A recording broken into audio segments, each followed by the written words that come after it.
Welcome to Voices of the Underground, hosted by Young Ty and Robert Go. Hey everybody, and welcome back to another episode of Voices of the Underground, where we like to shine spotlight on up-and-coming DJs and producers we feel deserve more exposure. I am your host, Young Ty, and along with me is my co-host, as always, Robert Go. How are you doing, buddy? Cheers. Happy to be here. Ready to talk to a fantastic guest, man. Yeah, we like to talk to up-and-coming DJs and producers on the show, but we also like to bring some mainstream artists on here as well. And this next guy has been around for a while. You could have caught a lot of his tracks on Alpha back in the day, Quartzo, just to name a few, Loca, and now he is on Revealed. Yeah, he's on Revealed right now, and he's killing the game with the tracks that he makes. Ladies and gentlemen, please welcome to the podcast, Sebastian Mateo. How are you doing, buddy? Yo, I'm doing great. What about you guys? We're doing man. fantastic, man. Glad that you can join us here on the podcast. I feel like there's going to be a lot of great conversations we're going to have on here today. That some of these up and comers can take a lot of tips and tricks from you. Yeah, sure. I want to get into, before we dive deep on the history of Sebastian. Back in the day in the underground scene, there was those labels like Alpha, like I mentioned, Quartzo, and Loca. How did the scene from back then to now, how did it change? Like we see a lot of producers come and go. How has the scene changed to present day? So I started making music like in the end of December from 2013. I was like 14 years old back then. And I remember like the only way to connect with the industry was just YouTube and everything that the YouTube algorithm would recommend, right? And so it was kind of hard to learn music production in general. Like you could find some tutorials, but they weren't as good. And so I remember that 2014 was like really a year of just testing stuff, like not making anything serious, just uploading things um, on SoundCloud because that was the place to upload your music. Yeah, And I remember like back then I knew the labels were a thing because of spinning records and of course Animals from Martin Garrix was a thing, and Tremor then on 2014 was a thing, and Big Room was the thing back then, like the mainstream thing. And so I tried, funnily enough, I tried to sign a song on spinning just a year before I started making music, but of course that wasn't going to work out. But they say that that was like my first introduction into the music industry, and then I remember that in 2015 I joined a Facebook group. Back then, I think Facebook groups were like the place to make your first connections ever. And I remember I didn't share as much music in that group, but I did comment some videos from other producers. Or I remember there was always one producer that was like outstanding, or that was like getting support from bigger DJs and stuff like that. And that's kind of how you got into the community deeper and deeper. And I remember that it was in 2015 or 2016 that Kevu was on that group. And really? Okay. yeah, so and he wasn't even Kevu back then. He was Graphics and Voltaire or something like that. Yeah. Yep. And he shared his song that was supported by Blaster Jacks.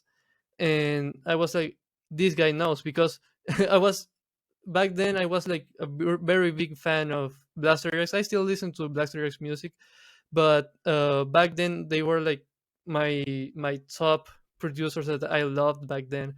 And so I kind of got into, let's say, the lore of Graphics and Voltaire, and see who likes their music, who they collab with, and stuff like that. So I started to try to network with other producers that like their music, because I also made Big Room. So it kind of makes sense. So then it was 2016, and the Kebu guys had a label back then that now it doesn't even exist I anymore. didn't know That that. was called Whoa, something like hold on. Let's Vodka back up. Sounds. Kevu had a label back in the Yeah, way I back didn't in know the that. day. Yeah, yeah, No yeah, yeah. way. That is okay. That is news to I think a lot of people, myself included. Yeah, same here.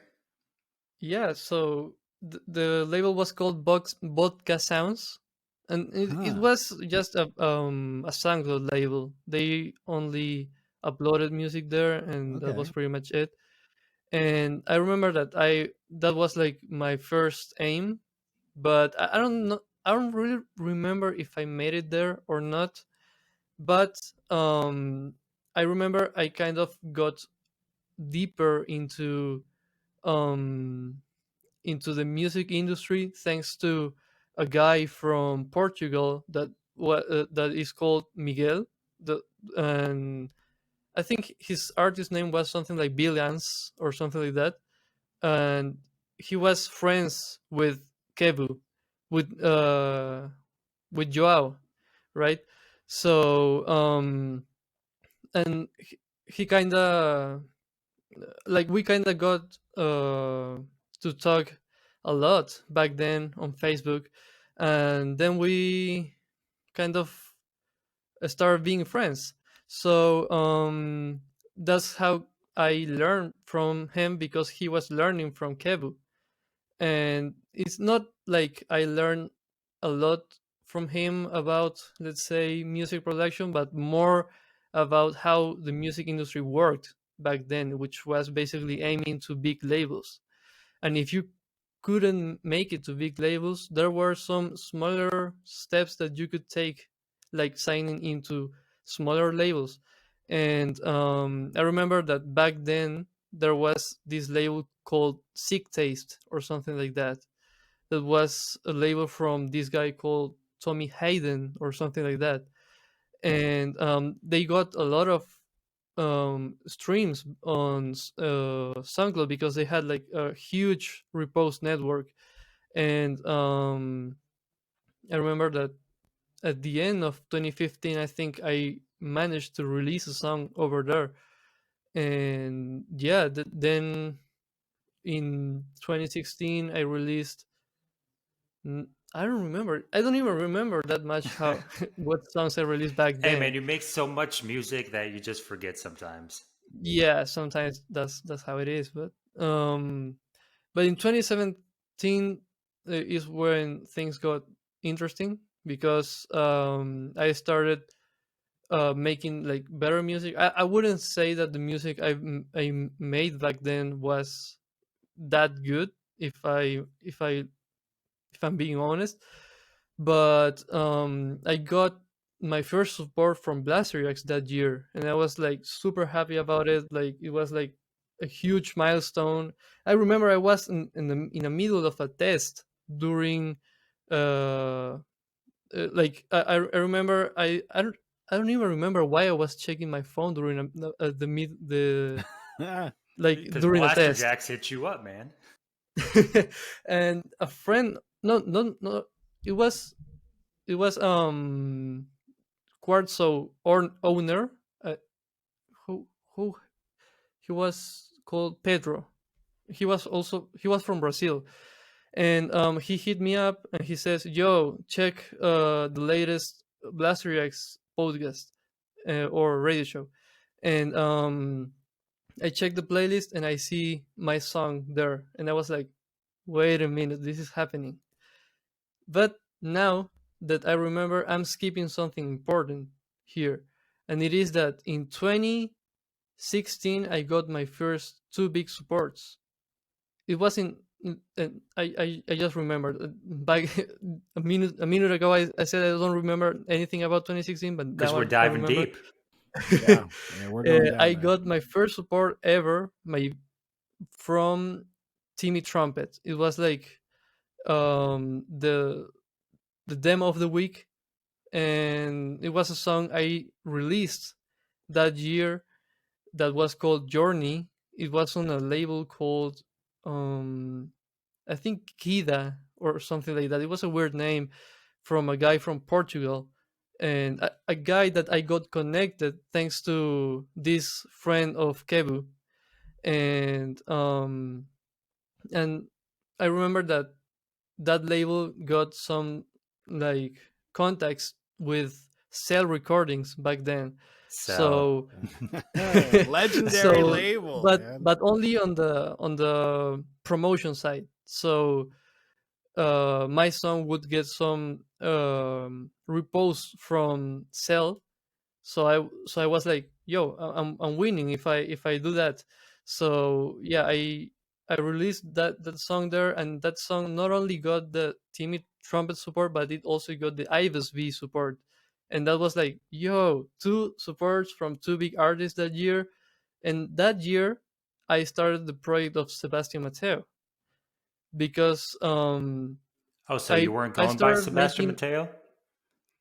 because when I started making music, I was going by the name of Dark, because Okay. that was like my game, the name I put myself, my nickname on video games. But then I said, yeah, I mean, let's take this into a more professional, let's say, path. And I decided to use my real name, which is Sebastian Mateo. That's like my first name and my middle name. And so in, I think it was July 2016 that I started with the project of Sebastian Mateo.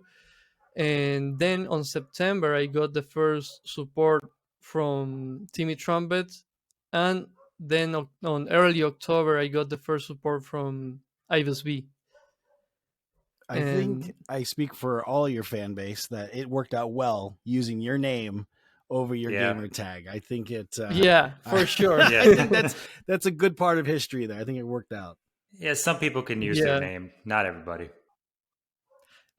Well, yeah. I mean, I'm lucky that my name sounds kind of good, I think, Oh for yeah, an artist name. it rolls right off the tongue. It But does. yeah, so 2017, as I was saying, now that I finally remembered about 2016. On 2017, it was April or May that I got the Blaster X support, and then later that year I also got supported by Yumet Osken, I think, Oh, and yeah, also he's the legend. and I also got a couple supports from Blaster X as well. I remember I did a bootleg from Blaster X and Hardwell's song "Going Crazy." I think it was the Yeah. collab, and Blaster X played it, and that was like a seal of approval from them that they liked what I did on Oh, their song. yeah, most definitely. and yeah, those were like the milestones from 2017. And then 2018, I had my first release on Rebuild, which was Nightfall Yep. in the community sub label. And so I remember I sent my like three songs until they accepted me my demo. And it was quite of a slow process for me to sign it there, because even though they liked the idea, they wanted me to make some changes because the mix down wasn't on point. And so they listened to my song and they would give me feedback, and it was a back and forth of like about a month maybe, because nowadays they don't listen as much. Like they give you like three tries, and if you don't nail it as they want it to be, then they're gonna pass on your song. But back then, back then the website was really new, and it makes sense that they only give you 3 tries and not like unlimited tries, because Yeah. it's like maybe too much. But so that was at the end of 2017, and then on like April, it was released. Nightfall, it was called. It was like a mixture of big room and electro house. Big influences from what's the name of this duo? From Cis. I don't think that the duo is active nowadays, but yeah. And also that year I released another song on Rebuild Recordings called Hit It with Dave Mack, and that song performed really really good back then. Can you give the listeners, because we have a lot of people that are trying to get on Revealed. We hear it every single day that Yeah. to send in Mhm. demos into Revealed and all that too. Can you kind of give them like some insight on maybe what Revealed's looking for and how to send a proper email to them to get their attention? So first of all, the way you contact them is through their website. You can either send them the demo directly on their website, or buy a subscription there in order to get feedback if your song is not, uh, let's say, on the level they want it to be. And and but then after that, and this will sound funny, I really don't know what Reveal is looking for, because even though I released three tracks this year, uh, there, it's more about just trying until they like something, because Yeah. you could make 10 songs and thinking that they will sign them all, but they end up signing one or none of them. So it's more about knowing that your song has to have like a really good mix down. It has to have a quite decent master. It should be sort of unique. It doesn't have to be like the most unique thing in the world, but it has to outstand a bit from other songs. It shouldn't be like a copy of something that was already released on Rebuild. um and yeah, I think that those are mainly the things that you should do when trying to release on Rebuild. But then, to be honest, I really like, even though I have been sending songs to them since 2017, I really don't know how to like understand what's behind the way they select songs. It's kind of unpredictable. I don't know why. I don't know if that happens in every single label, but Yeah. with Rebuild, it is quite hard to know.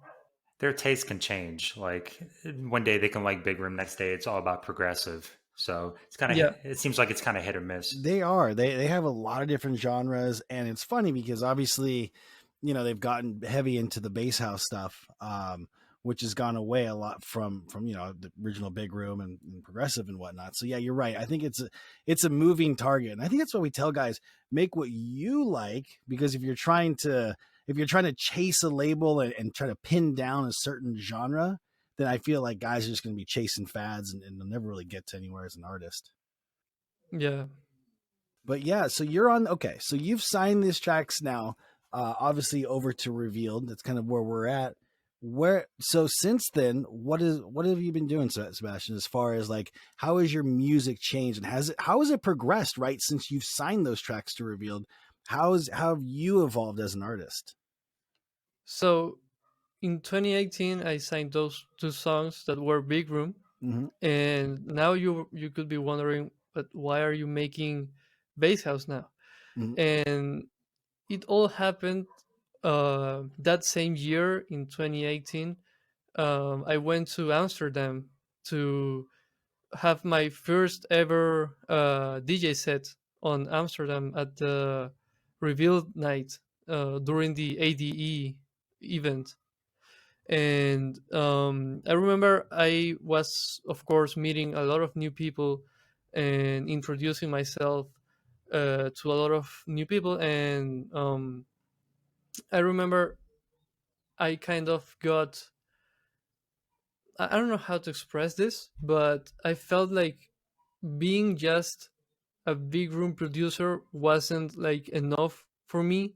I'm not saying it's not like bad if you only make big room or something like that, but what I'm saying is that to me it didn't feel right that I'm only making one genre.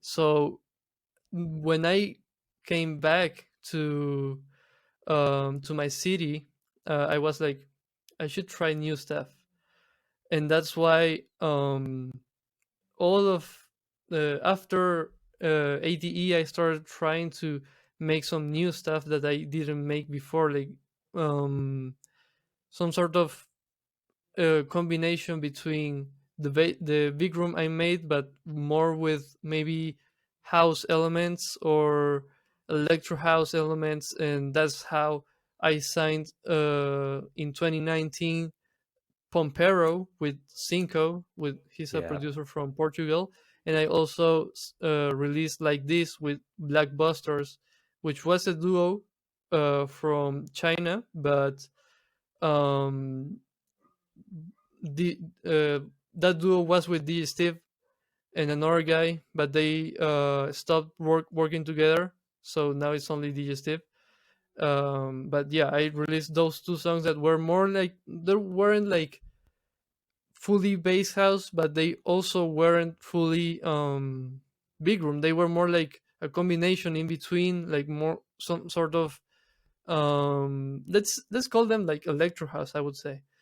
And yeah, that's kind of how I've been going ever since. Like I've been trying to like try to experiment with many sounds, many styles. I'm not always just making bass house, even though that's mainly what I'm releasing.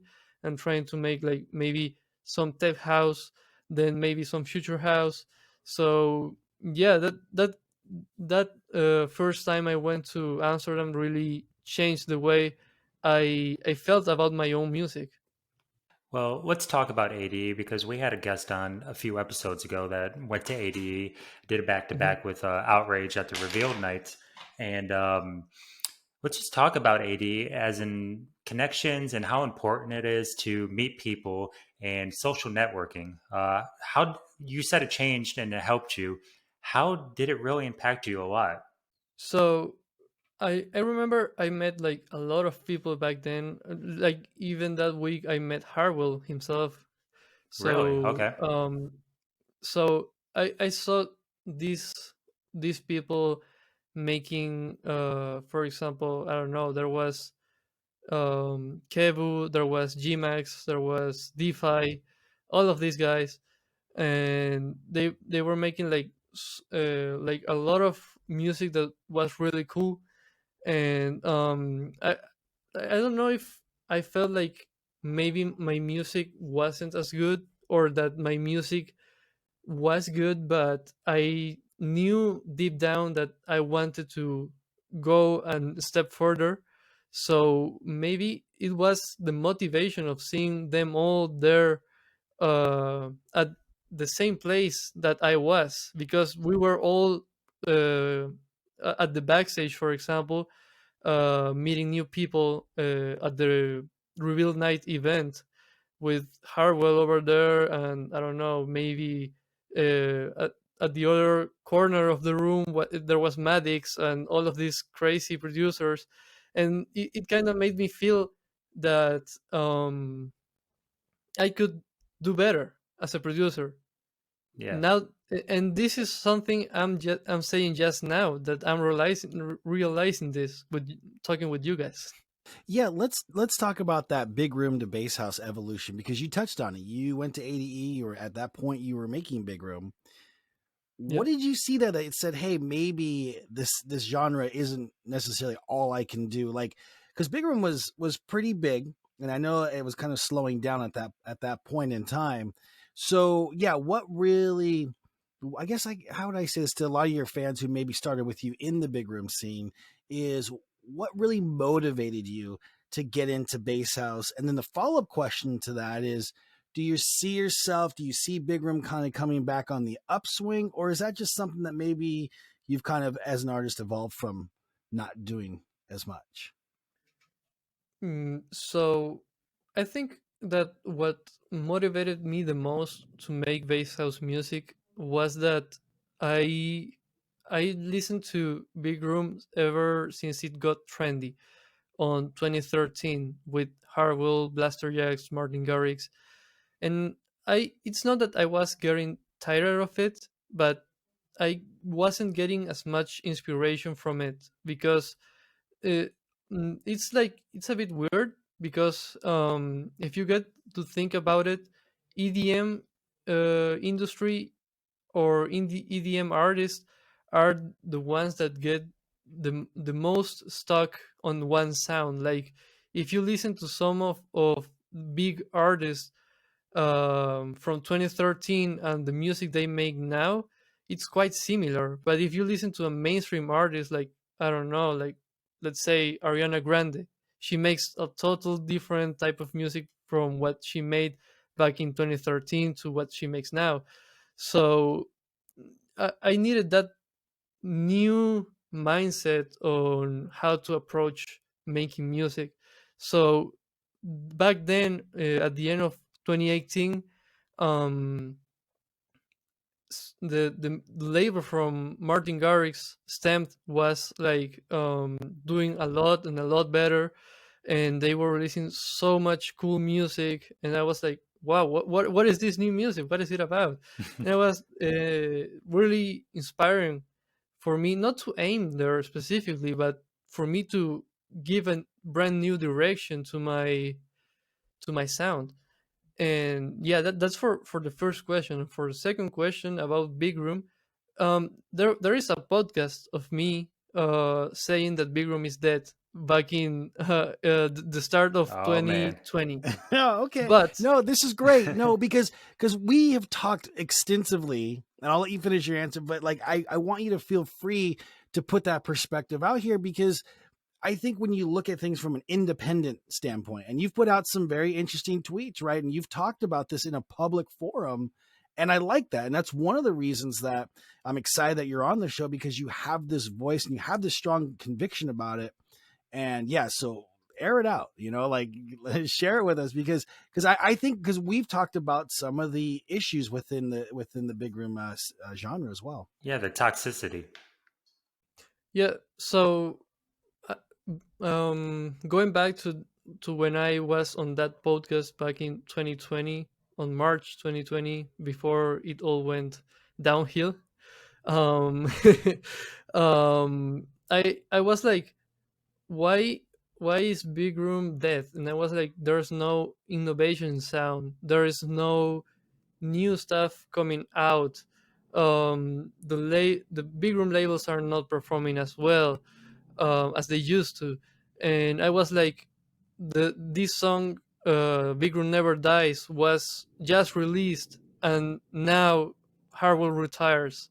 And I was like, how does that make sense? Because I think that Harwell, I love Harwell's music. I don't care if he releases Big Room. I don't care if he releases Dancehall. I love his music. I Mhm. think he's a Yep. really good producer, and I'm not saying this because I'm releasing on his label, but because I do feel that.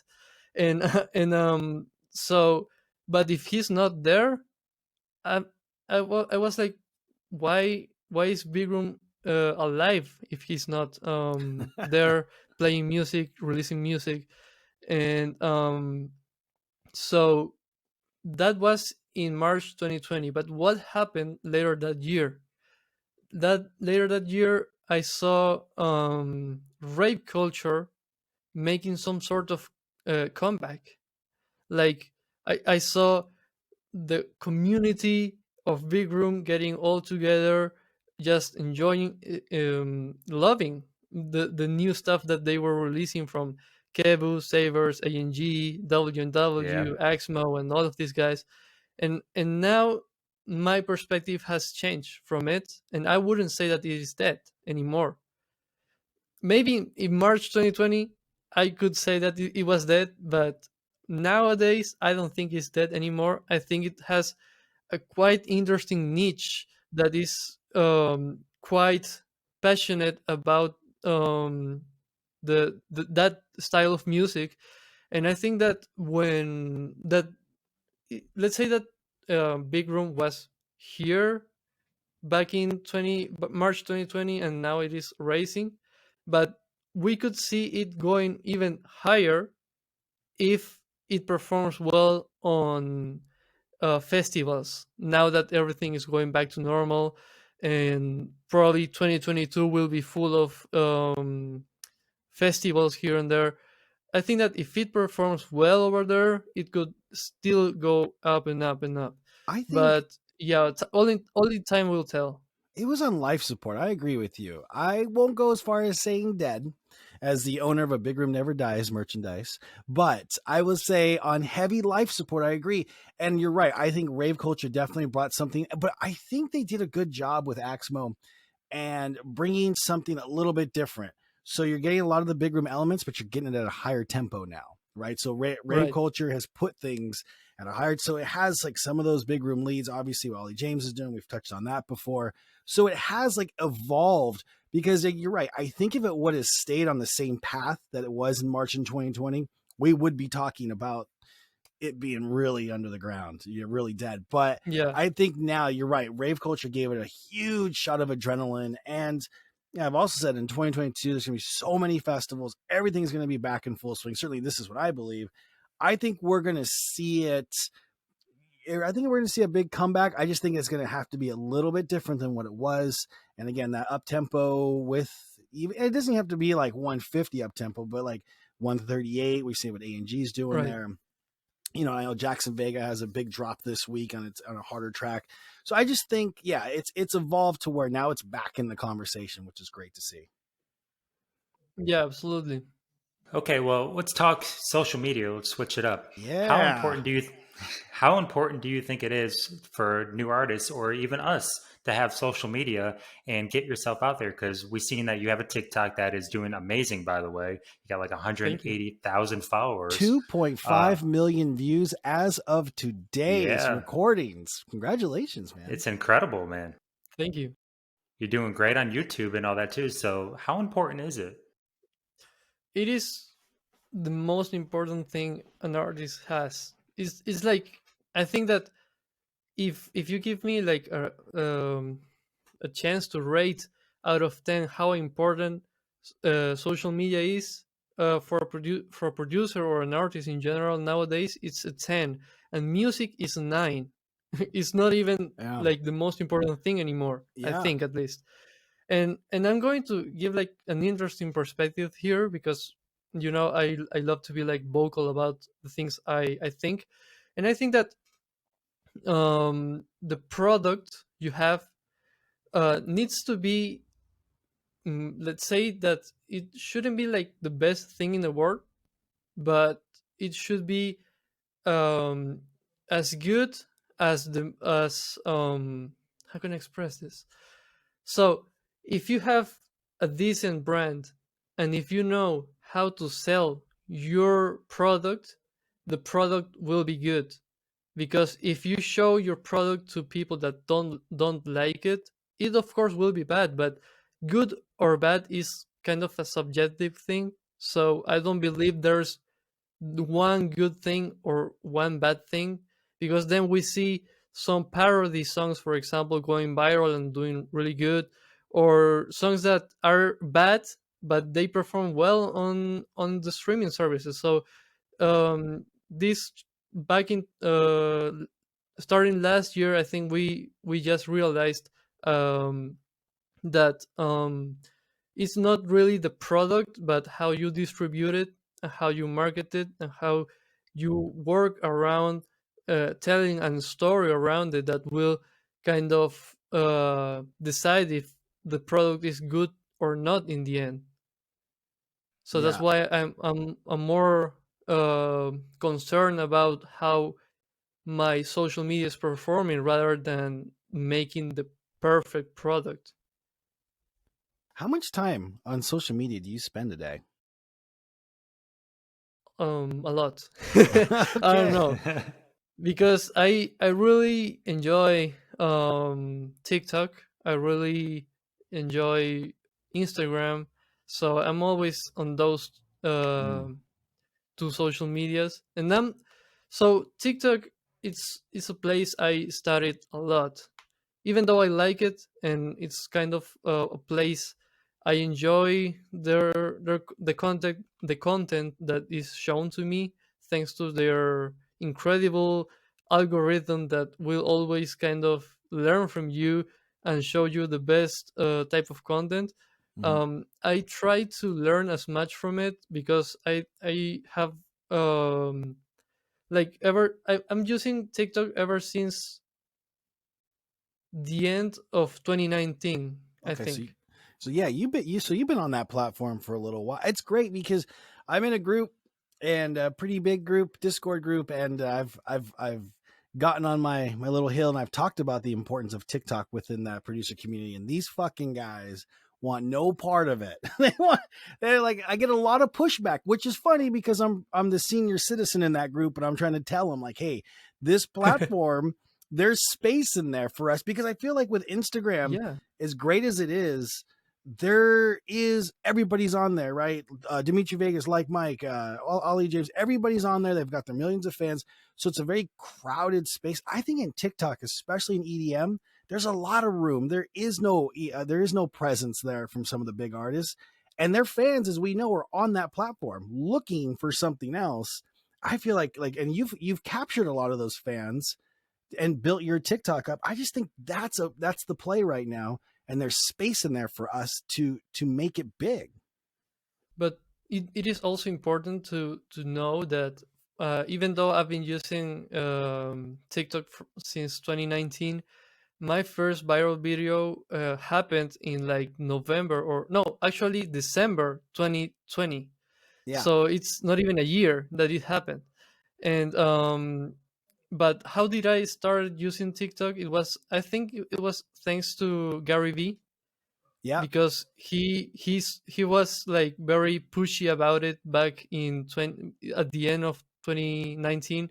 He was like, yo, you should all get into TikTok. This thing is going to be the next top thing. And of course, as we all know, Gary Vee is always right. Oh, he So is. Yeah, He is. yeah. it That happened. that's why I've gotten in this group and talked about NFTs, and I've gotten a lot more pushback, but that's a whole nother story. But yeah, I look, and it's great because TikTok and Yeah, NFTs, they're now doing stuff together. Now that's now part of a community now. yeah. So even though I haven't understand like properly everything about NFTs, I know it's going to be like a big thing for sure. It's already happening, Yeah. you know. Yeah. Yeah, most definitely. We see it in the EDM scene all the time now. Well, yeah, and it's Yeah, great because Sabers, and I love what Sabers did with the NFT there. I saw it. I like it, and I know they got a lot of pushback, and it's weird because people don't like change, but I think it's Yeah, they fantastic hate for it. the artist. I've been a big proponent of it because, as you know, it's hard to make a living, damn near impossible to make a living off just streams alone. So finding different revenue Yeah, avenues is so important for us as artists. And if you could use a platform like a TikTok to help create other things, and Ollie James has done things with Patreon, and likewise with now Kev, who's joined that platform. So I just feel like, the more we can do as artists to promote ourselves, it's a great thing. And you're right, the music, it's not all about the music anymore in 2021 going forward. yeah, Yeah. You got to be much bigger than the music nowadays. Yeah, yeah. It's same thing with DJing, man. Like a lot of people, it used to be more about the art and technique, but now we are in a self-promotion era, right? So I think that's like the big gap, and it's great because you started in a lot of those groups, those Facebook groups. So you've leveraged social media to your benefit to actually really build your career. I was really taken back when you talked about the Facebook group that Kevin was in, and how you were marketing there. You were using SoundCloud to your benefit. And that's really, I think that's my biggest takeaway on your careers, is how well you've leveraged those platforms. And by the way, they're all free, right? So everybody complains about yeah. music and how much it costs. In reality, all it's costing you, Sebastian, is your time. Right. So yeah, no, I think it's great, man. I think it's great how you've gotten to this point, leveraging those platforms. But yeah, I wanted to get into DJing and the festivals you want to work at and things like that. So I really wanted to hear more about that side of it because I don't know. Like I'm not overly familiar with your career as far as the DJing side. So I'm really curious to get some ideas from you. So in the DJ side, um, I like I would say I'm more of a producer, even though I have played a couple times, and even it's not like my main concern, and but I do enjoy it. However, it's more like if it happens, it happens. If it doesn't happen, it's okay. So, like for example, one thing I would like to have to like a gig I would like to play is on well here on Peru we don't have ultra but as road to ultra, which is kind of like a 1 day event, and I would love to play 1 day there. And yeah, but right now as things are, festivals are not coming back at least in like 6 months here, so yeah. Yeah, so we've talked about too, like we said, festivals not coming back because of COVID, and a lot of them are shut down for this year as well. And some are coming back at like minimum capacity that they can hold. How do you feel 2022 is going to be for festivals and nightclubs and all that, and the touring DJ that relies on making money off DJing?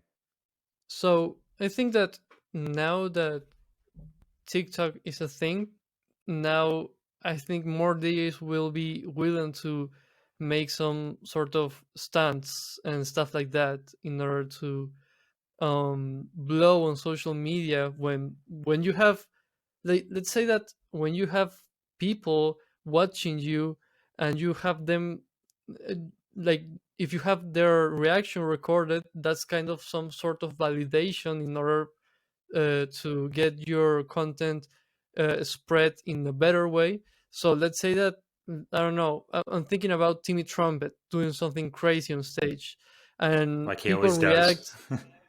And people, yeah, he always does. And people react in like the best way possible, and then he posts that on TikTok, and so a viewer that is not his fan will see that, and he will probably get stunned by what Timmy Trumpet does, but also he will kind of want to follow Timmy Trumpet because he saw that people reacted in a positive way.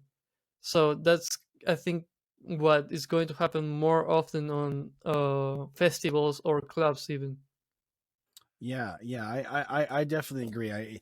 And then as far as the music being played at these festivals, that's what I'm also interested in because like I said, I think all these festivals are going to come back. What, Sebastian, are we going to hear? Are we going to hear an influx of bass house, more up tempo stuff? Where do you see the scene going at this time or in the future?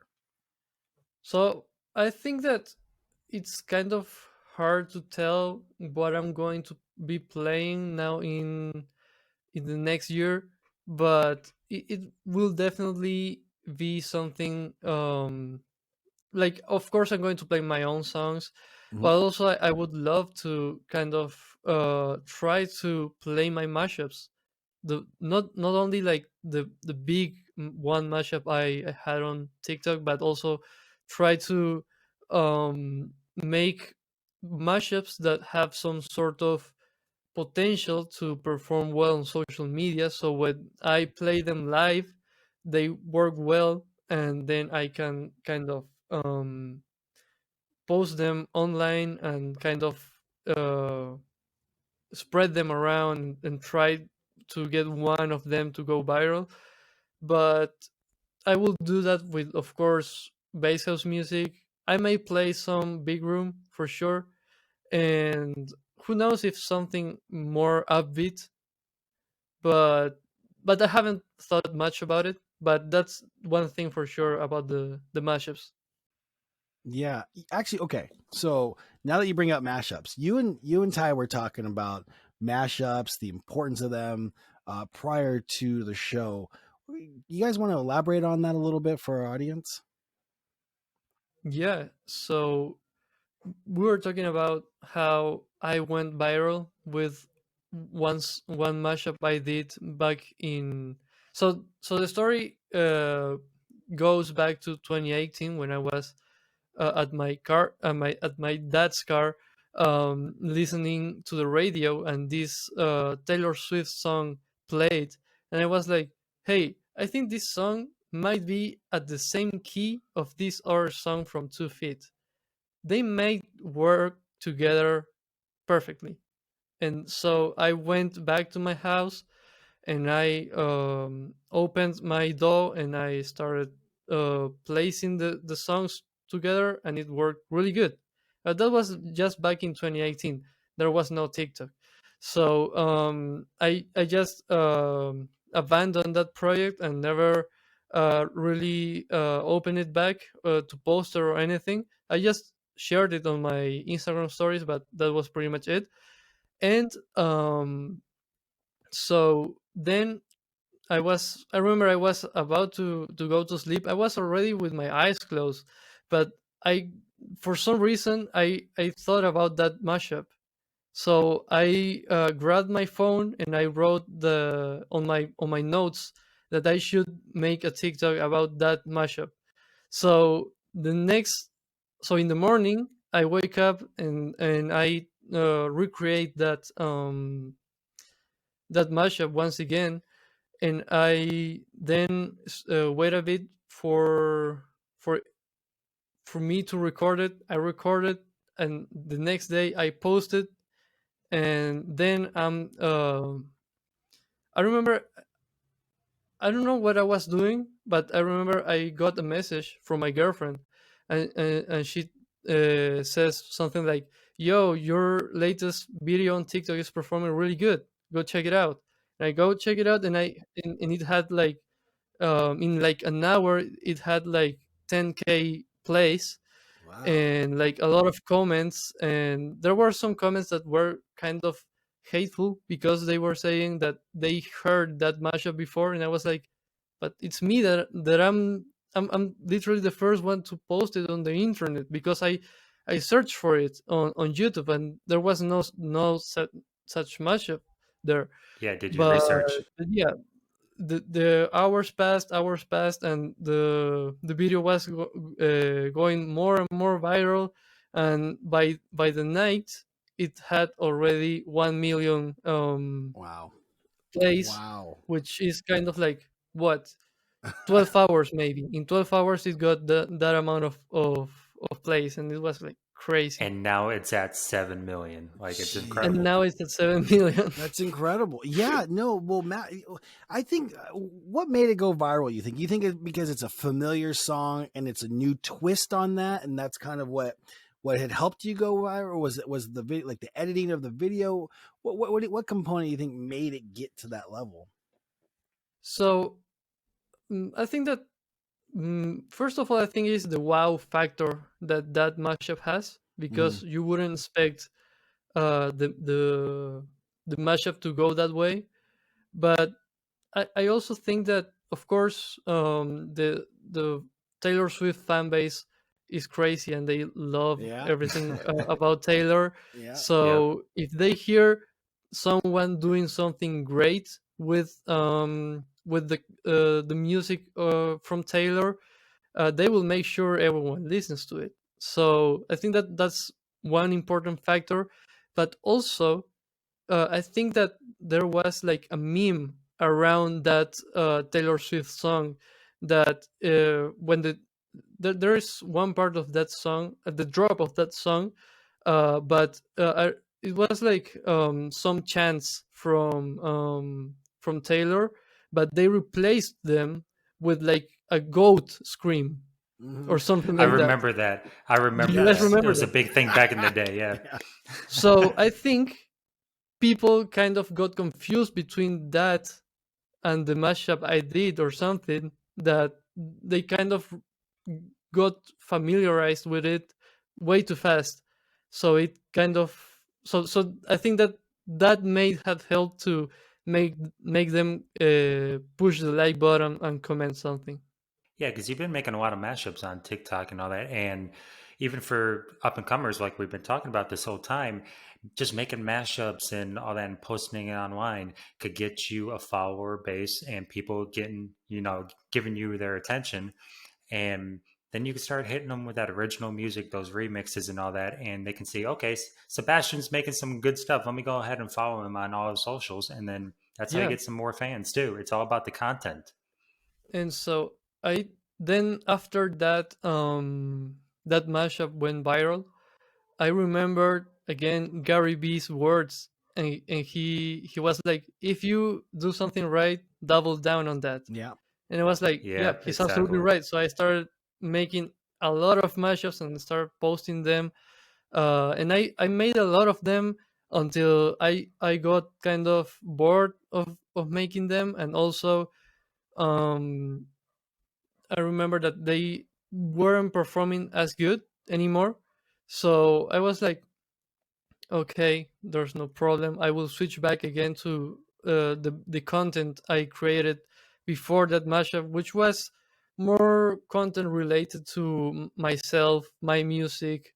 I don't know. For example, maybe one day one of my songs gets featured into an playlist from Spotify, like an official playlist, and I would share that story on TikTok, and yeah, that was like my thing back before the mashup happened.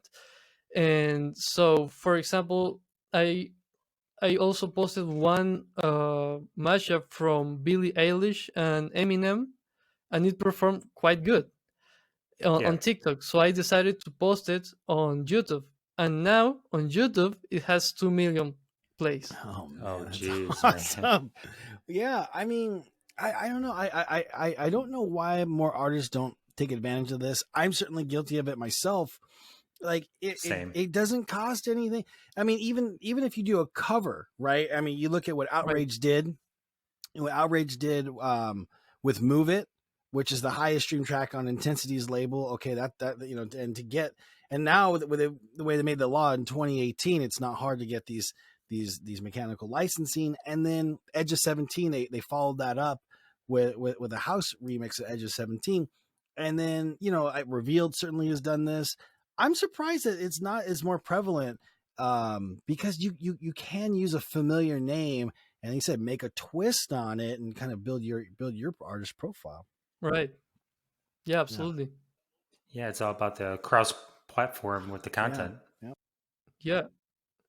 And this was like 2 weeks or 3 weeks ago that I made one video that right now is performing quite well on TikTok about a singer from I think Canada that made one of those videos that I'm almost sure you guys have come like you have seen that they tell a story that someone tells them they're gonna fail and they ask the TikTok community to prove them wrong and all of that, Yeah. but she did it in a very poor way. Like let's say that she had already like 1 million subscribers on YouTube and a big following, and she was like, "My life sucks," and like nonsense stuff that she talked about, and and I decided to kind of use what I feel about that video as content.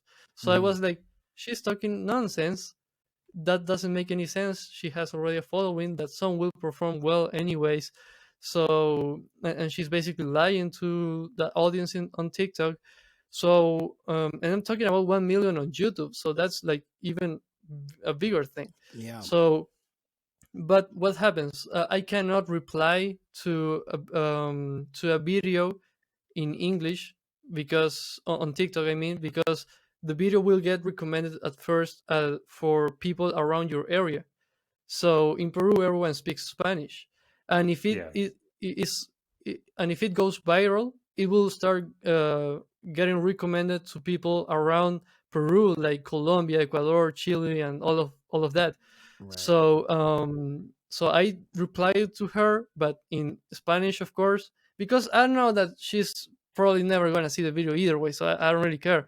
Mhm. And if she sees the video, I don't care either. But but so in the video in Spanish, I said something like, she says her life sucks, but she has 1 million subscribers.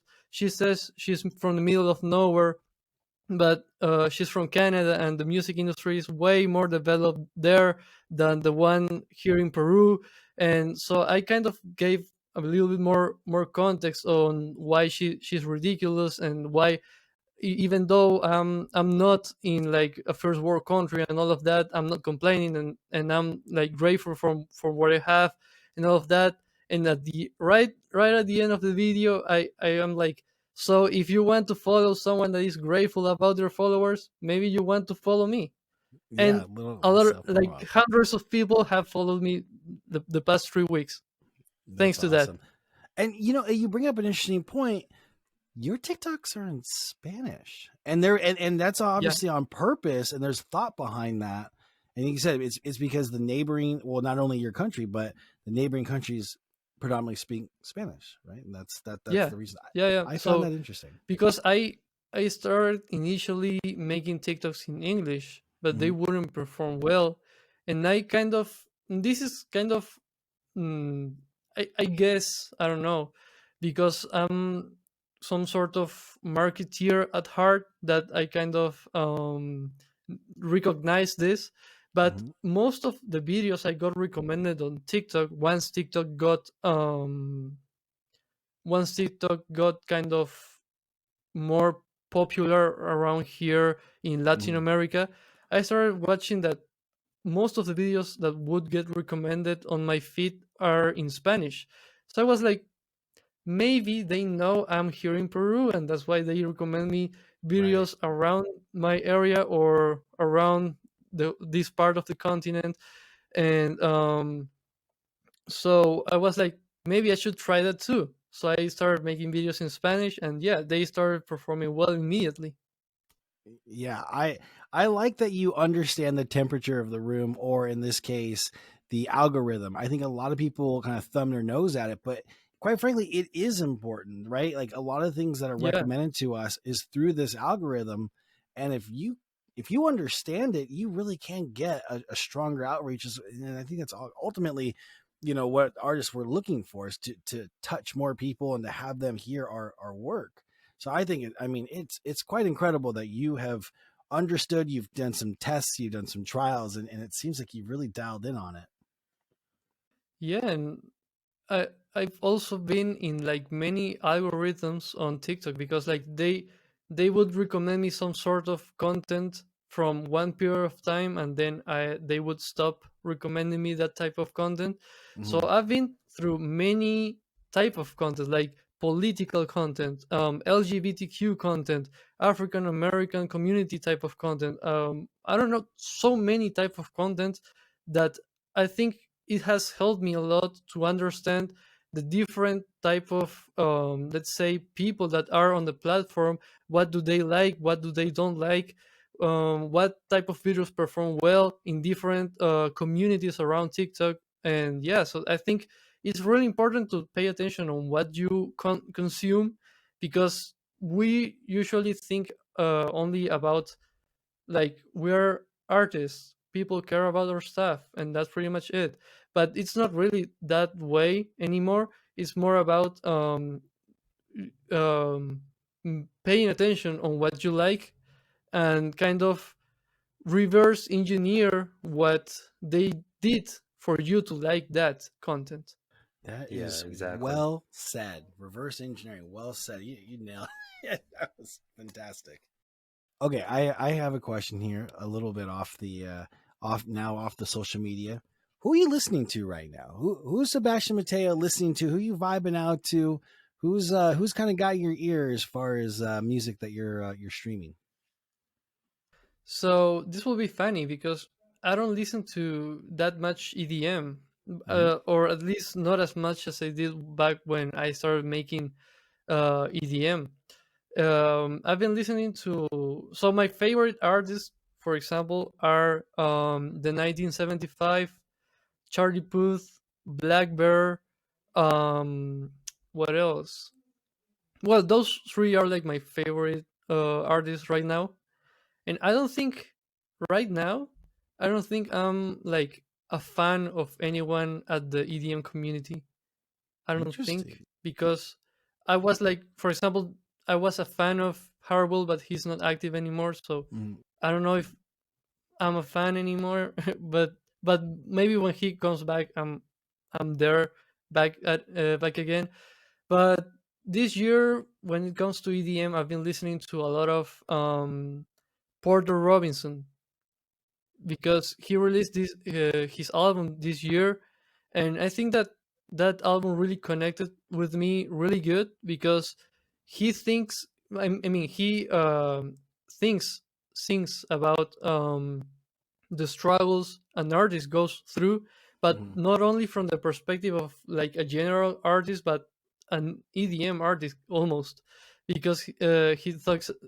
For example, there's one song that he talks about the struggles of getting stuck and thinking that one better song could fix his problems and stuff like that, and so that really resonated with me like really good.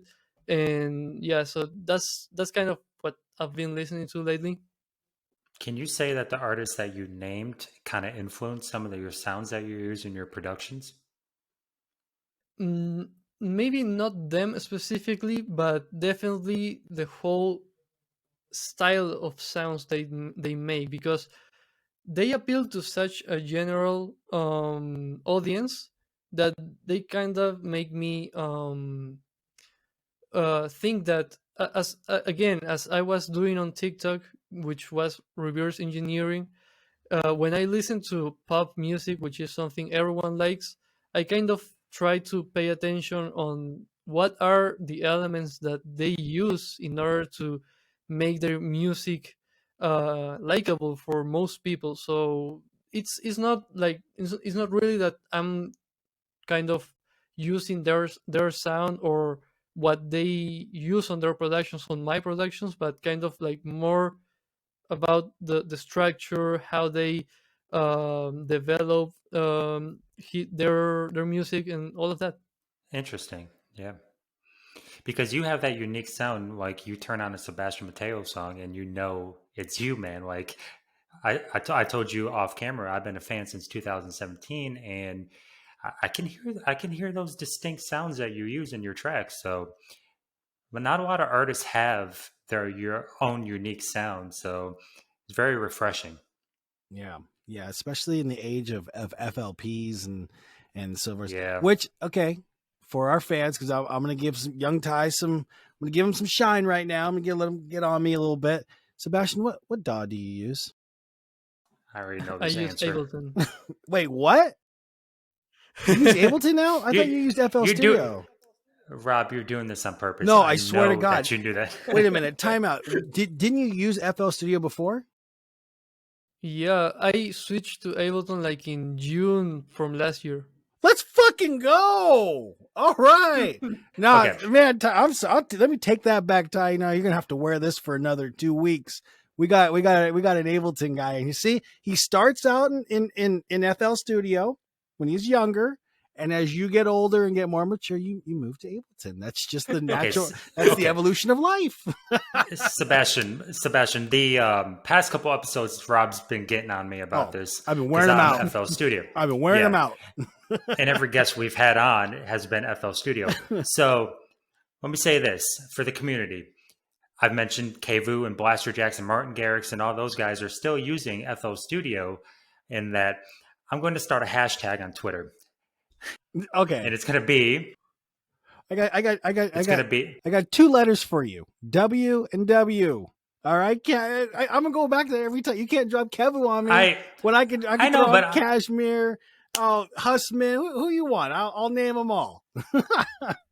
I And I understand that, Rob, but I'm going, like I said, to start that hashtag on Twitter. It's going to be like save FL. Yeah. And then I thought about it, save Florida. And I don't need the Florida people, freaking out anymore than No, they actually do every time. So it's going to be Save FL Studio. sorry, Sebastian. You walked in on the crossfire right now of the Dog Wars. we have a good time with it. But I Yeah. think Sebastian, you'll agree. Whichever DAW you're in, whichever you're more comfortable in, whichever you can do to Oh yeah, for maximize sure. your workflow, then that's the one. But yeah, we always have a good time with it, man. Yeah, we do. It's just all jokes at the end of the day, man. Okay. Last question for me. I think we're kind of getting about that time of the show. Goal. Now this is a big one. What are your goals in life? What are your goals in music going forward? So, as to, let's say, music, I think that my main goal right now is to make a living out of it. And I know it's hard when you don't play shows and it's mainly off of making music, whether if it is like, I don't know, mastering, uh, writing music from other for other people, ghost producing and all of that. It is harder, of course, but I don't think it is impossible, and I'm on my way. I'm on my way for sure. But and as to life in general, I don't really know. It's such a like profound question, because it's like there's you don't even know if tomorrow there's going to, I don't know, like for example here in Peru there are earthquakes. What happens if tomorrow there's like a huge earthquake and my house falls down and I don't have a computer anymore, or all of that? So it's kind of hard to tell what is going to happen with my life in the following years. But what I do know is that I still want to keep up with music. I go to university. I want to finish that career as soon as possible. I study marketing for the ones that don't know. Um, but but let me tell you that career didn't necessarily help me that much with my production, or I mean the way I manage my social media, because what they teach me at university is more directed to, like, let's say, big companies with big products and all of that. But it's not all about like personal brands that an artist, or someone that sings, or someone that, I don't know, plays an sport or something like that. That's a different type of marketing. So I think I've learned for myself all of what I know about marketing. But there, at university, I kind of learned some stuff that I could apply or translate into the type of marketing we use as artists. So yeah, that's kind of what I want right now in life. Well, that's a great perspective, man. I think that it's interesting because you're so young and you're well spoken. You're very thoughtful. I feel like that's what I really got. And the music's great and all that, but Sebastian Mateo, the person, I've been really impressed by. Somebody your age to have that level of maturity. Thank you. Well, guys, I think that's about it. Unless Sebastian, you got anything else you want to? Yeah, how do we find explain? these? How do we find these TikToks? How do we find you all Yeah. over these socials? I know a lot of people are probably now are ready to go check you out after they hear this. So in TikTok and Instagram and Facebook, I am there as Sebastian Mateo Music, and on Twitter, which I get in beefs and I fight with people, I'm as real Sebas Mateo. Awesome. I'm about to go check out your Twitter. Oh, man, that's 'cause I gonna need be to see some of gold. these. That's a whole nother podcast. We got to do a podcast of just Sebastian Mateo's Twitter. Yeah, you need to come. Yeah, you're more than welcome to come back, man, in the future, and we Yeah, can discuss some of these absolutely. other For sure. topics. Absolutely. We'll be watching you. So, guys, I think that's it for this episode of Voices of the Underground EDM podcast. I want to give a big special thank you to our guest this episode, Sebastian Mateo. Like he said, you could go follow him all over social media, and I highly recommend that you do.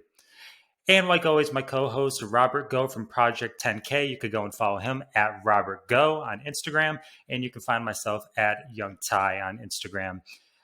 We also have a Discord, guys, that Sebastian's in as well. And we would love to have you guys join us. The link is in the description, Voices of the Underground podcast. And we have some events coming up that you guys do not want to miss. So thank you for tuning in, and we'll see you guys next time on this episode. See you guys. Let's go.